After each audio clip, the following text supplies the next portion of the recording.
Yeah, we started out really slowly. It was frustrating.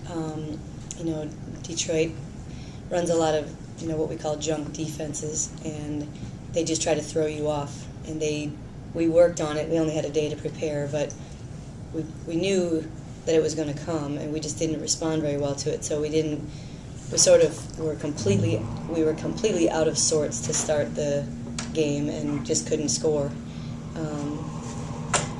But then I thought we recovered. Once the lid came off the basket, we recovered all right. And by halftime, felt some relief that it was back within one. In the second half, we were able to get it going. I thought on both ends of the floor much better. We rebounded it well.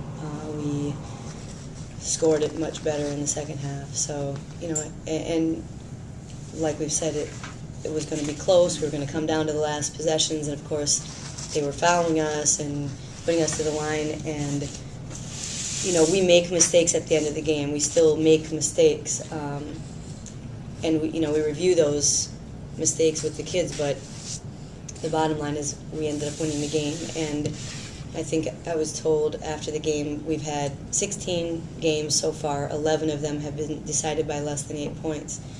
And of those 11 games, we've been able to win 8 of them. So even though we're still making mistakes, we still have a lot of, little things to resolve. When it comes down to the last few seconds, we seem to find a way to win the game, and that's really what's important to me and to our team. So that's because of the senior leadership. Would you attribute that 8 out of 11 winning? What I would say is that we just don't have any panic.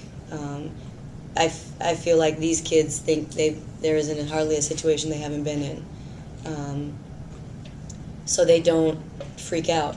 And, we might get fouled and miss the front end of a bonus. And, previously when these kids were freshmen and sophomores, they were just all wrapped up in it, never let it go. Now, it's part of the game. So we missed it, so now we gotta make up for it this way or do that. It's just, they just find a way to win it, and they don't seem to ever really panic. Take every play as it comes and manage it from there. Thursday is Green Bay comes in. I'm sure you've looked at them already. What are your impressions of Green Bay this year? They've won a lot of games, and they're, a top-ranked team, one of the top mid-major teams in America. They have, they just execute very well. They're very skillful. They play very hard. They have a lot of different weapons. They can post. They can get to the basket. They can shoot it. And they're just like a well-oiled machine. So we, it's not a lot different than it's been in the past against them. So we'll see. This has been, they've been good for a long time.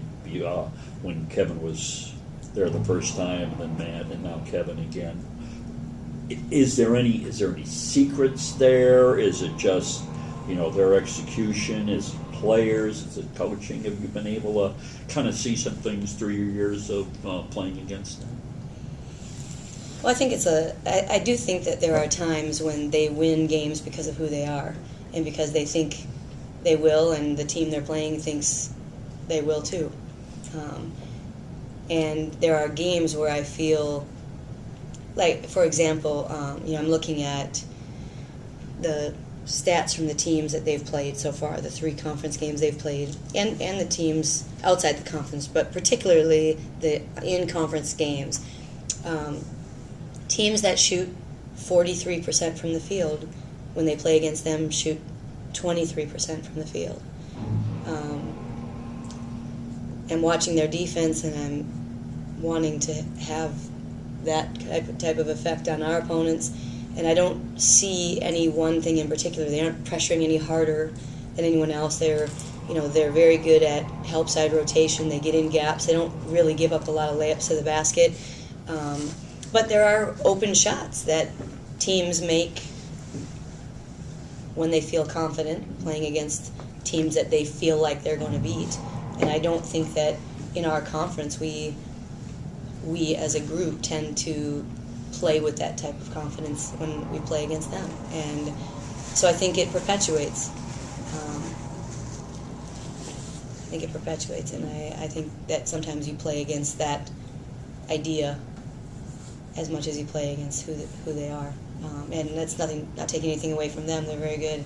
They're very skilled players. Why do they continue? They don't change anything. They don't change a lot from year to year. They recruit the type of players that fit into their system, and they just keep running the same system. And they've been very good at it for a long time, and the kids who come in have an expectation of the type of game that they will play and how they will fit in, and they either fit into that or they don't make it. And so it just continues year after year. Is it frustrating?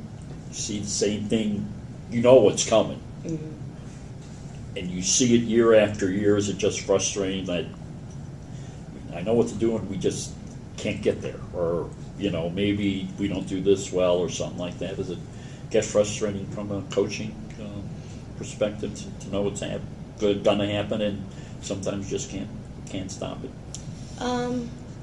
Well, it's frustrating from a coaching perspective that, we want to be on the top, and tired of seeing the same team on the top, of course, because everybody goes through cycles, and surely they go through cycles too. Just nobody ever seems to take advantage of that cycle when they hit, maybe a down year or when they're not as strong coming back.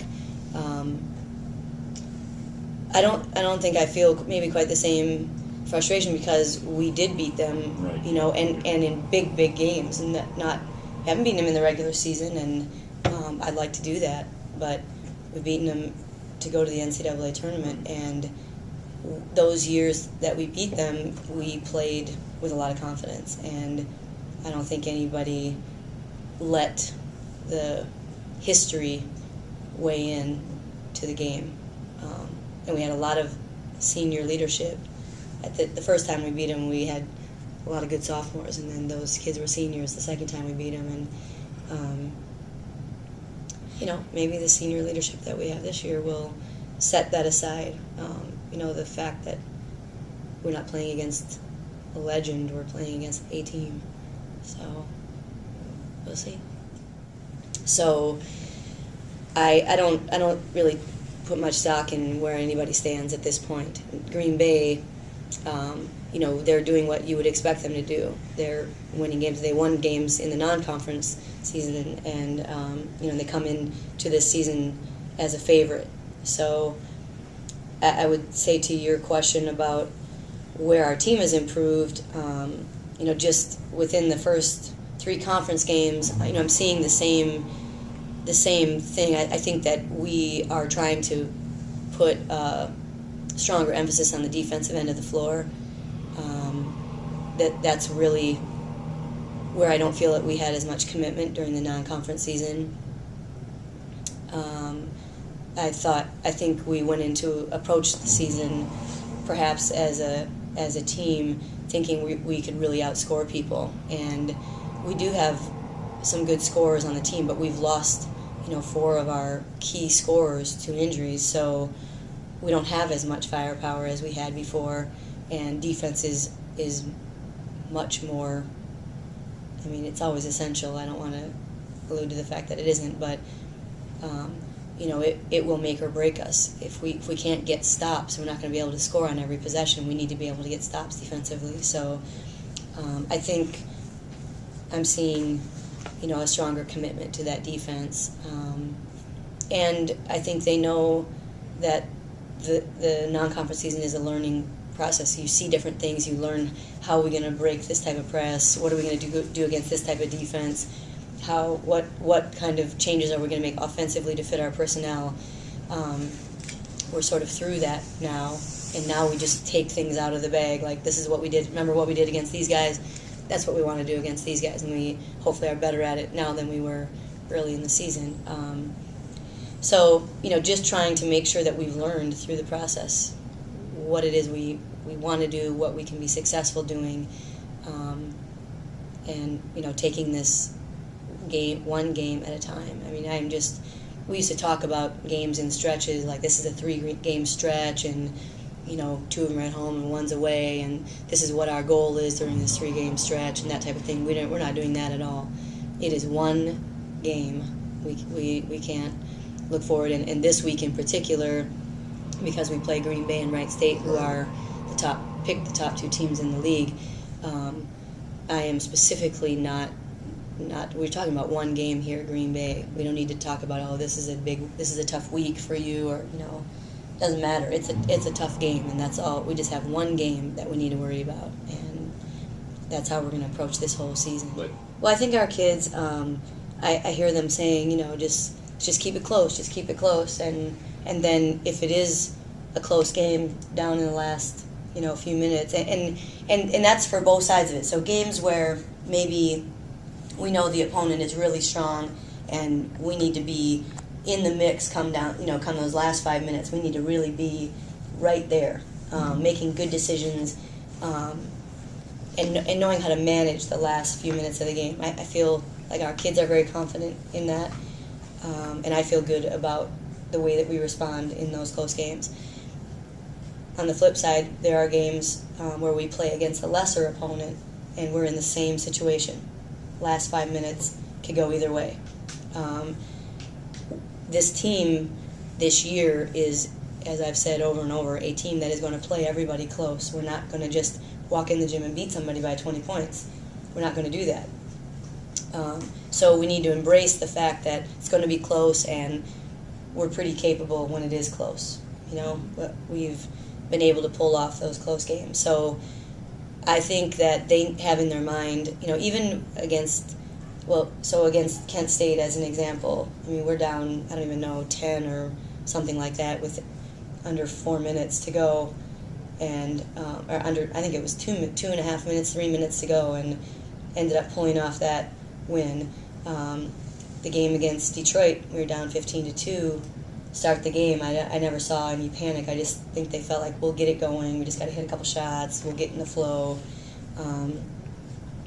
So I do think confidence, I mean, that's the mindset. We have got to keep this game within striking distance, because if we do, we're going to feel pretty good going into those last 5 minutes. Yeah. What about Corey 7 for 7 against Detroit? That's yeah. And in a box and one or a triangle and two. I mean, right. She did a really nice job. And here was the thing that really impressed me about Corey in that game. Corey does a lot of things to create offensive opportunities for herself. She's very good with the ball. She crosses over well. She gets into gaps, and she can shoot the three. So she's difficult to guard because she's very aggressive going to the basket. She's a very good three-point shooter. Detroit's strategy was not let her have the ball. Right. And what I saw from Corey was her ability to really work without the ball so that she could get the ball and score. And when she scored, she got really quality. When she did get the ball, she got quality looks. And I attribute that to how hard she worked without the ball. And, that was if I could sum up, one of the greatest players we've ever had here was Kaylee Klein. If I could sum her up in one sentence, it would be, I never had a player who knew how to work without the ball the way Kaylee could work without the ball. I saw a lot of that with Corey in that game. And so when she got it, she had it right where she wanted it. And she worked really hard on the offensive boards. She got, 5 or 6 offensive boards and, got some good buckets out of that. So I thought it was an exceptional game for Corey. It was, yeah. What about Alexis Eccles with the double-double? That's, Well, yeah. here, number one, she played double-figure minutes, and because she could finally stay on the floor. I mean, she's been in foul trouble. The girl is a rebound factory. Yeah. But she has to stay on the floor long enough to get them. I mean, you can't Right. not going to get a double-double when you only play 8 minutes, which is what she played against Youngstown. Right. She went through a patch where, fouling she was on the bench within 2 minutes of the game starting. So here's a game where she got to play 33 minutes, I think it was, and when she plays that many minutes, she's going to get an awful lot of rebounds, and she had some good looks at the basket. And the thing that was most commendable for her is they purposefully fouled her at the end of the game because she was shooting poorly from the free throw line, and she went 6 for 7 from the line. And she's not as bad a free throw shooter as her statistics indicate, but once she missed a few, it got in her head, and she just continued to miss. Now I feel like she has that monkey off her back. I mean, I think she can hit 75% of her free throws just like everybody else can, and she showed it when we really needed the free throws and where it was in a critical time. So, really commend her for making those shots.